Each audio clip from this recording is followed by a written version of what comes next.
செம்ம மாசம் சொல்ல முடியாது. நான் அவர் ரசிகர் தான். நான் போகக்கூடாதுன்னு தான் நினைச்சேன். அப்புறம் என் தம்பிக்காக சரி வரலாம். அவன் காலையில் 5 மணிக்கே எந்திரிச்சிட்டான். வா வா வா அக்கா வாக்கா அப்படின்னு சொன்னாக்கிட்டே சரி தம்பி காட்சி போகலாம், நம்ம தலைவர் காட்சி போகலாம் அப்படின்னு சொல்லிட்டு வீட்டிலேருந்து கிளம்பி இப்போதான் வந்திருக்கேன்.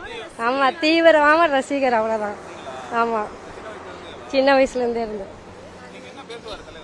அது நாங்க போய் அங்க நின்று பார்த்ததா தெரியும் அவர் என்ன பேசுவாருன்னு. அவர் பேசுறத நாங்க கேட்கணும்னு ஓடி வந்திருக்கோம். ஓகே, என்ன பேசினாலும் ஓகே. பெண்களுக்கு இது 8 கம்பி வந்து பெண்களுக்கு மட்டும் ரெடி பண்ணி வச்சிருக்காங்கன்னு சொன்னாங்க. எங்க ஃப்ரெண்ட் எல்லாம் உள்ள போயிட்டாங்க, 5 மணிக்கே போயிட்டாங்க அவங்க. ஆமா போயிட்டாங்க. ஆமா, ஒரு 50 பேருக்கு மேல போயிருக்காங்க. நான் தான் லாஸ்ட். ஆமா, அவர் கேரக்டர் பார்த்தாலே தெரியாதுங்களாங்கண்ணா. இனிமேல் கண்டிப்பா அவரு ஆமா ஆமா அதனால அவர் கண்டிப்பா வருவாருங்கண்ணா.